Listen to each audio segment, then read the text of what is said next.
Earlier this week, we talked about self-talk and the way we talk to ourselves and how the conversations we have can be wonderful and healing or very detrimental. And sometimes it's hard to knock it off. I don't want to get too cuckoo-ca-choo and start humming, but I think there are many people who are just too mean. Tonight we have just the person to talk to us. It is Dr. Michael Mantell. And a little bit about him. He's one of the most sought-after professional behavioral coaches in the world. PhD, served as chief psychologist for the San Diego Police Department and Children's Hospital, has authored 4 books, including the original 1988 Don't Sweat the Small Stuff, P.S. It's All Small Stuff. For more than 40 years, he's helped thousands of people get past crippling emotions like anxiety, stress, and burnout with his powerful techniques. Welcome, Dr. Mantell. Thanks for being here. It's a pleasure to be here. We're Thank you so much. glad to have you. I love that Stuart Smalley intro. That was great. I thought, let's just leave. He said it. I know. It's so I just want to go watch more of that. It's just such a funny bit, isn't it? It is. But it's true. It resonates so much. We still think of it today. And look when it started. I mean, how many years ago did he predict we needed that kind of talk? Yeah, yeah. Your latest book I want to show, The Link is What You Think. Now, tell me the genesis of this book. Why The Link is What You Think? Well, the credit for the title goes to my wife, Paula, of course. Thanks, Paula. Paula, thank you very much. She came up with the title. I have been talking for decades about that outside things don't really disturb us. Things happen. I bring some notes in, I forget them. Oh no, that makes me upset. No, it doesn't. I make myself upset about outside things and events. Thousands of years ago, Epictetus, a Stoic philosopher, said, people are not disturbed by outside things or events, but rather we disturb ourselves about them.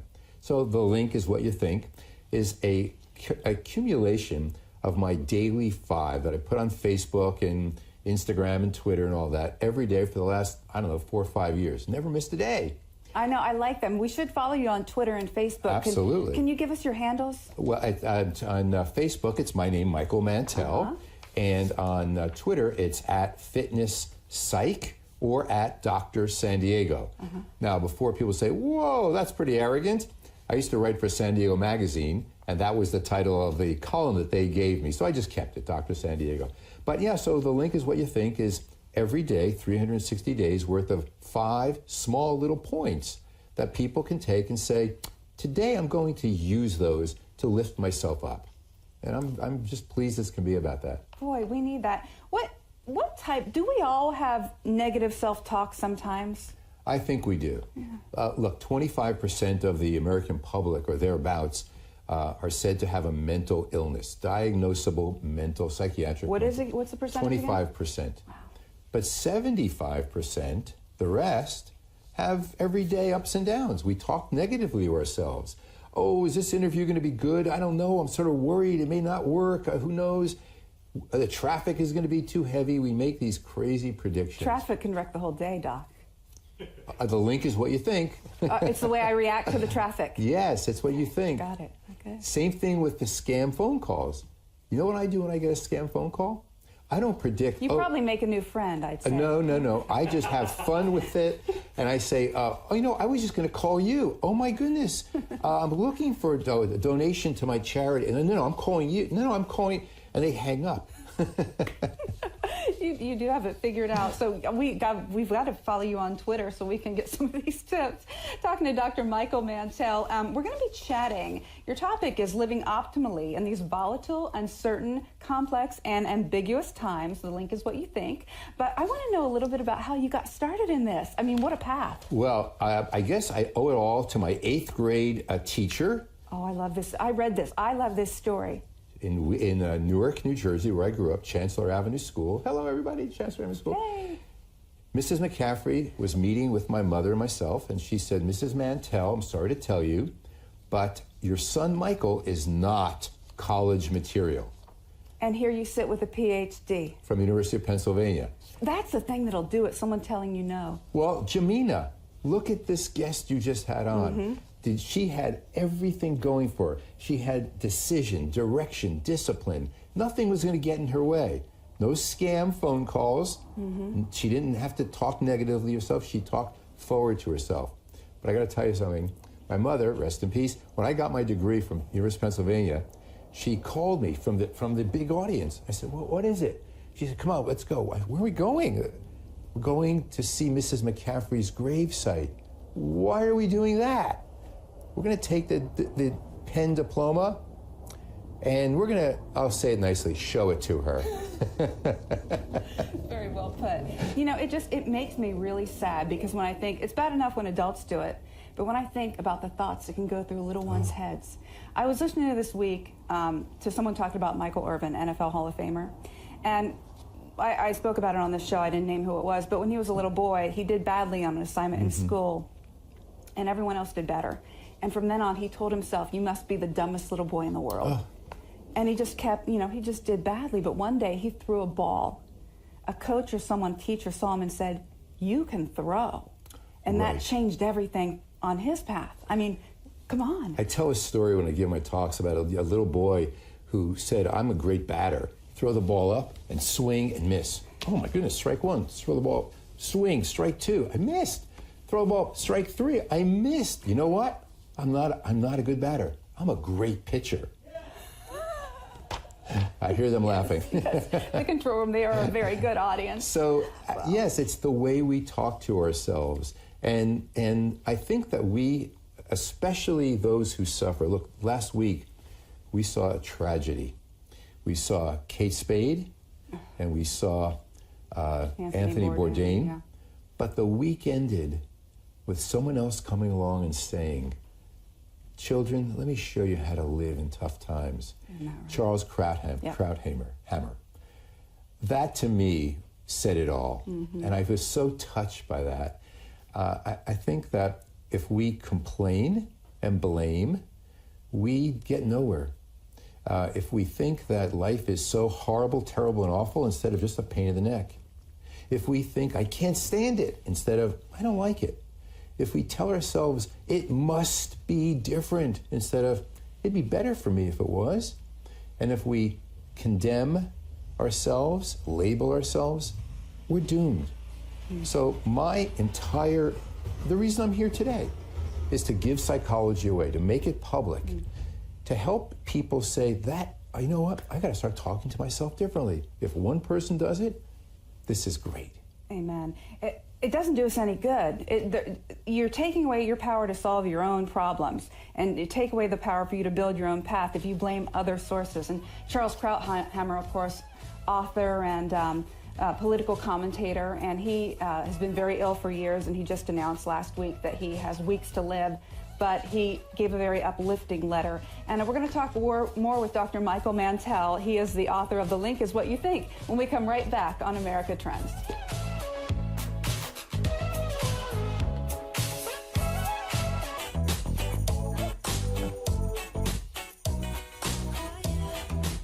Talking to Dr. Michael Mantell about the way we talk to ourselves, the way we process things that happen to us. Welcome back to the show. Thank you very much. So it's not the traffic that ruined my day.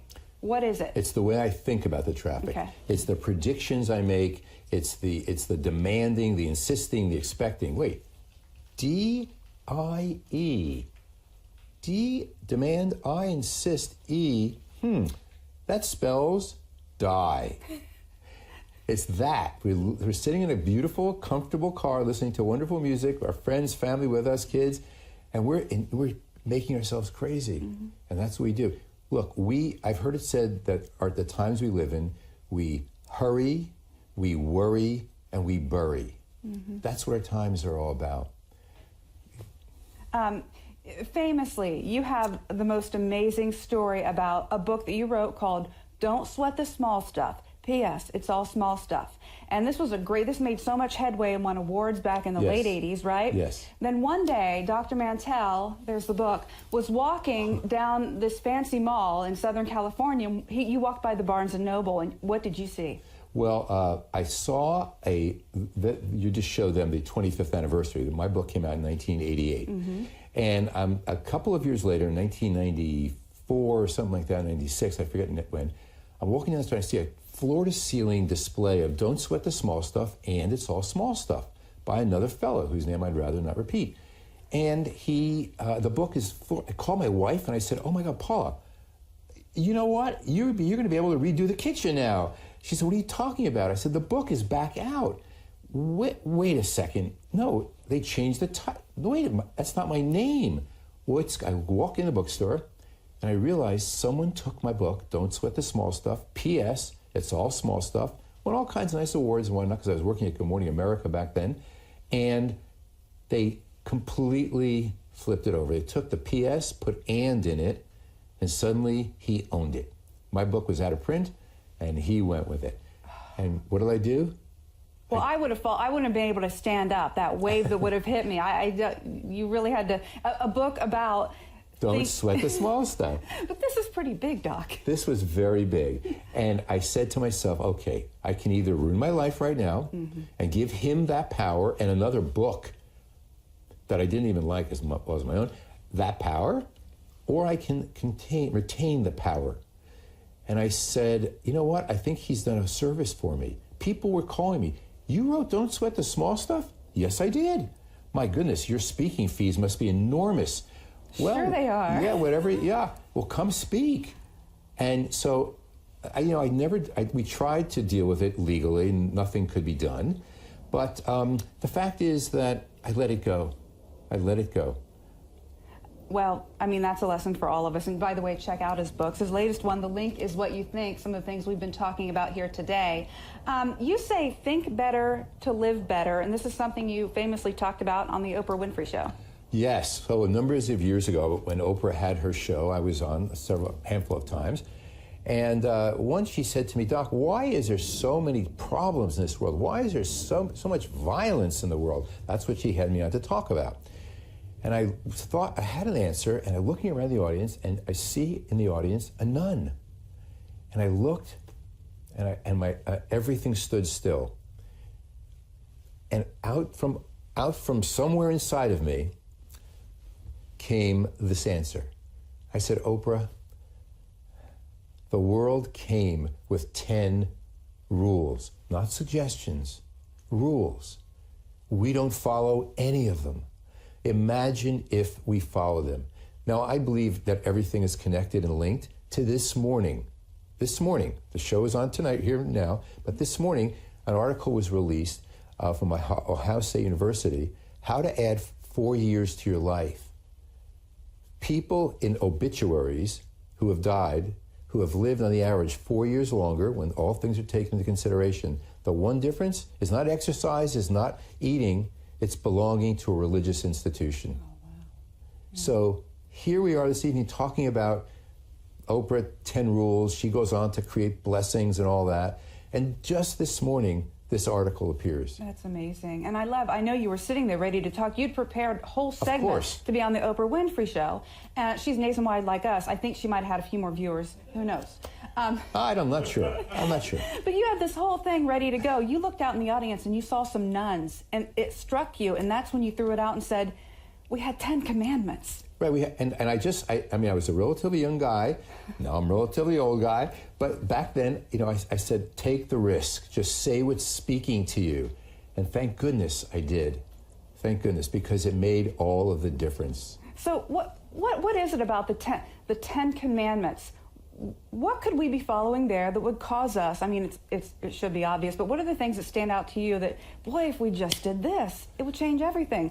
First of all, belonging to a religious group, Christian, Jewish, what have you, right. That community, that loving the Lord, 4 more years to your life. Not bad, right? Not a bad investment. No, not a bad investment at all. That's the life we live.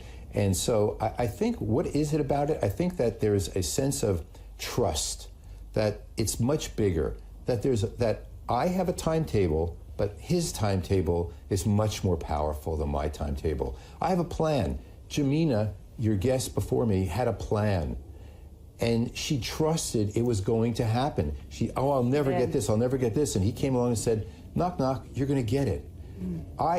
I could tell you stories over and over, from my 8th grade teacher, you're not college material, to a PhD, on and on and on. Doors close. I think when we follow the teachings of a faith, we rely on something much bigger than ourselves. Important. much more important. We have some more things to get to, but Yes. we're going to be out of time. We'll just have to have you back. But we've got about 30 seconds. What was the genesis? Was there one thing that happened that you said, I'm going to write this book, the link is what you think? Well, I started putting down every day on Facebook and Twitter 5 specific little guides. So I just opened to page 36. Look in the mirror. That's your competition. Judging others, you aren't defining them. You're defining you. Success, it's always the best revenge. That, and of course, moving forward. Let karma do its job. And I start putting these out. I said, you know what? I'm getting so many requests. I'm going to put them in a book.